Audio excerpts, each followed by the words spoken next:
been a trucker for close to 15 years now. This happened to me in 2017. I was driving an overnight haul through the Mojave Desert in California, headed for a destination in Arizona. I think I was delivering appliances, I don't really remember. It was pitch black darkness in every direction. The headlights on my semi were really dim at the time, and I had been putting off getting them fixed forever. Usually I couldn't tell the difference, but since there were basically no other cars on the road, it was much more obvious. I remember having to strain my eyes every few minutes to make out the road in the distance. That could have been a horror story in of itself. I was debating pulling over for a couple hours and waiting for sunrise, but I didn't want to waste my time. I desperately needed the money at the time, so I kept driving even though it wasn't fully safe. I figured since it was basically a straight line it would be okay. I think it was about an hour before sunrise when I saw something approaching fast in the distance. Worried about hitting an animal, I slammed on the brakes. As my truck screeched to a stop, I realized what was in front of me, a car with its hazards on. The weird thing was that it was in the exact middle of the road, like literally on the double yellow. What was even weirder was that the passenger door was wide open. My truck stopped maybe a foot before hitting it. Not to toot my own horn, but I'm a pretty fearless guy, and I know my way around a bar fight. Because of this, I wasn't really scared when I saw the car. I was more curious than anything. I thought maybe someone needed a jump or something, so I reversed the semi and pulled over. I thought about throwing some flares down, but decided against it since I hadn't seen a single other car on the road besides this one. I got out of my truck and made my way over to the car. It was a warm, still night. I remember thinking how strange it was that there was almost no wind. It was also really quiet that night. The faint click of the hazards was the only sound in what felt like the entire desert. I got a little closer to the car. I vividly remember that it was a new-looking red Ford Fusion. I approached the car a little cautiously. Like I said, the passenger door was wide open. I walked around the car and stopped in my tracks. It was completely empty. I made sure of it too, checking the back seat and anywhere someone might be laying down. There was literally no one inside. All of a sudden, I was much less sure about the situation. I was expecting someone to need help of some sort, maybe even someone who took a nap in a really dumb spot. I certainly wasn't expecting this though. The car was literally empty. I cast a few glances over my shoulder, feeling a lot more uneasy now.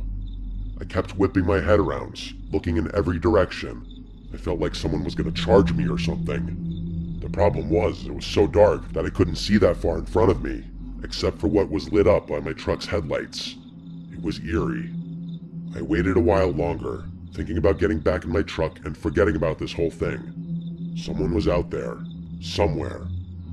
Against my better judgment, I decided to keep investigating. I looked inside the car, but everything seemed completely normal. The key was even in the ignition, although the engine was turned off. I got back out of the car and made my way over to the trunk. Might as well have a look, I figured. I went to open it, but it wouldn't budge. Locked. I grabbed the key out of the ignition and unlocked the trunk. Still though, the thing wouldn't budge. It was jammed from the inside somehow. I opened the back door and tried getting at the trunk through the back seat. To my surprise, it actually opened. There were 3 squished garbage bags back there, along with a rope that was tying the trunk closed. I remember glancing one more time over my shoulder before reaching for them. The coast was clear. I must have been within 5 inches from one of the bags when the loudest gunshot I've ever heard rang out into the night. I slammed my head on the roof of the car in shock. I didn't even think. I threw the keys on the front seat and got out of the car as fast as I could. As I was climbing into my semi, I heard a grungy voice yelling in the distance. He yelled "hey" a bunch of times, and his voice seemed to be quickly approaching. I scrambled into the semi and turned it on. I threw it in gear as fast as I could. I remember cursing a bunch of times as the engine initially stalled, and that's when I saw it. As my truck began pulling out, I saw a person standing at the trunk of the car. He was a short, husky guy with red hair. He was wearing overalls and shin-high boots. In his left hand, he was holding a small shovel. In his right, though, was an old-looking hunting rifle. We locked eyes for a few seconds as my truck began to drive past him. He didn't move. I remember him not looking crazy or anything. He had this worried look on his face. As I passed him, he dropped his shovel and started waving his hands. He yelled "wait" a few times, but I wasn't staying there another second. As I drove away, I watched in the rearview mirror as he ran after my truck for a few seconds before sprinting back to his car. It was clear he wanted me to stop, but there was absolutely no way I was going to do that. I stepped on it, pushing the semi much faster than I should have. I drove for like 5 minutes and started to think I was in the clear, but then I saw headlights fast approaching behind me. I remember feeling more scared than I've ever felt in my entire life. I called the police and told them what happened to the best of my ability. That's when the car was basically right on my tail. It started honking like crazy at me. I honestly didn't know what to do, so I just kept driving, praying to God he wouldn't try and ram me. After like 15 minutes of this, he cut in front of me and hit his brakes, forcing me to slow down. I was just about to crash into him when finally some flashing police lights appeared ahead. The Ford veered off to the right and sped into the desert, disappearing from sight. I pulled over and waited for the officer to show up. I frantically told him what had happened, but the useless cop decided to get a report from me rather than chase the guy down. I was so pissed about that. I told the guy like twice that he could probably catch up to him if he left now. The cop told me not to worry and that they'd do a thorough search as soon as backup arrived. He sent me on my way and said they'd call me if they ever had an update for me. They never did. None of my buddies have a story this crazy, and I've told it more times than I can count. I know what you're probably thinking. That guy was definitely burying bodies. That doesn't really explain why he had such a small shovel, or why he tried to follow me. The bags in his trunk were also too small for that, although some of my buddies think he might have done some dismembering. For my own sanity, I like to think that he was burying some other kind of animal, maybe putting a diseased dog out of its misery, or some dangerous snakes.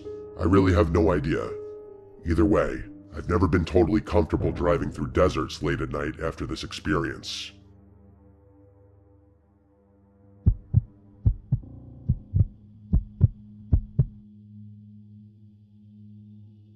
I'm sure you've seen some of the more modern videos online where truckers will document their daily routines and provide tips for each other. Or maybe you haven't. But being as I'm on the younger side in this industry, every time I open TikTok or YouTube Shorts, that's all I see. I won't get into it, but I had to drop out of a pretty prestigious university for some personal reasons, and people always tell me I could have been more than a trucker. It's honestly not a bad gig, though. I've been making deliveries for north of 2 years. Obviously, the only strenuous part of the job is the long hours. You can never truly gauge how the isolation will affect you without experiencing it firsthand. My only advice would be to make peace with whatever demons might be lurking in your subconscious, because they'll definitely eat at your brain in the lonely hours. That's what happened to me, anyway. This happened to me 3 months after getting employed by my first company. I was basically as new in this trade as one could get. I was driving from southern New Jersey to Lafayette, Indiana, a 12-hour drive.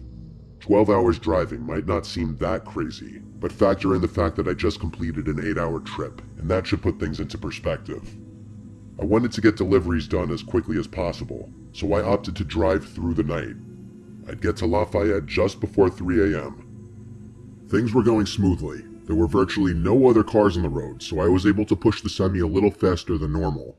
About halfway through the drive, I remember reaching down at the center console to chug a Red Bull, but there weren't any. Of course, I had forgotten to restock my truck after completing my previous delivery. After slapping my dashboard a few times, I groaned in frustration, knowing I'd have to stop somewhere. There was nothing I hated more than having to make stops during my drives. I might be unique in this, but I always get exponentially more tired when my vehicle is immobile, even if I'm only stopped for like 20 seconds. After glancing up at the navigation, I figured I had no choice. Either fall asleep on the road, or stop and get an energy drink. In my brain, those options were pretty much equivalent. Reluctantly, I pulled into the first service stop I saw. I had literally no clue where I was, probably somewhere in Ohio at this point. Too late I realized this wasn't actually a service stop. It was what looked like an abandoned gas station and a repurposed convenience store. I'm not sure if there's any better way to describe it. Either way, it looked like there was another quick stop store not far up the road, so I figured I'd go there if anything. I parked the semi and made my way over to the first convenience store. To be completely honest, I was expecting one of two things to happen. Either the place would be open, or the door would be locked. You can imagine my surprise then, when the door swung open into a pitch-black store. I looked around, hoping maybe I'd get lucky and there would be a drink or snack left behind. Just before I was about to turn around, my eyes adjusted to the darkness, and I picked up on a faint glow emanating from the corner of the room. I made my way over to it, and the glow turned out to be coming from a back room of some sort. Curiosity got the better of me, and I opened the door slowly. To my pleasant surprise, there was a plugged-in refrigerator against the wall. Eagerly, I opened the door, but found nothing. Literally nothing. The shelves had literally been removed, like the whole appliance had been gutted. As I was shutting the door, I was 90% certain I heard a clatter from the main room, like something hitting the floor. I froze for a good 10 seconds. Had I imagined it? There was no way. Quietly, I walked back into the main room and looked around. Nothing. Part of me wanted to keep investigating. I didn't have time for this, though. I walked out the entrance door and basically jogged to the other shop. It was open, thank God. I paid for my drink and made it back to my truck. Something about this whole stop felt wrong. I needed to get back on the road as soon as possible. I took one last glance at the abandoned store and noticed the door was now open. I was 100% positive I had shut it behind me. It wasn't my job to figure out what was going on here though, so I started the engine and merged my semi back onto the highway. The caffeine started kicking in and snapped me out of my tired haze pretty quickly. My mind began to wander, and I started thinking about how bizarre that whole thing had actually been. I guess a squad or an abandoned building wasn't the strangest thing in the world, but my brain couldn't explain that refrigerator no matter what theory I thought of. I tried to forget about it and kept driving. It was then that I started noticing weird movements in the curtain behind me. Sweat started dripping down my forehead. I watched in the rearview mirror as the curtain seemed to billow and move, even though I didn't have the air on. I thought the worst. There was someone in my truck. I didn't have any weapons on me or anything, so I discreetly punched in the nearest police station on my phone. The drive there was the most tense and horrifying 20 minutes of my life. I kept imagining that person reaching out to grab me or trying to crash my truck. Finally, I approached the police station. I stopped the semi as close as I possibly could get and basically ran over to the police station. In seconds, my truck was surrounded by police, and after I opened the back, what I saw will stay with me for life. The police pulled out 3 homeless-looking people, 2 men and 1 woman. They were wearing rags and were wrapped in nasty-looking blankets. One of the men was armed with 2 switchblades. All 3 of them refused to talk, but stared menacingly at me as they were getting cuffed. I have no idea what they wanted. I don't think I'll ever know.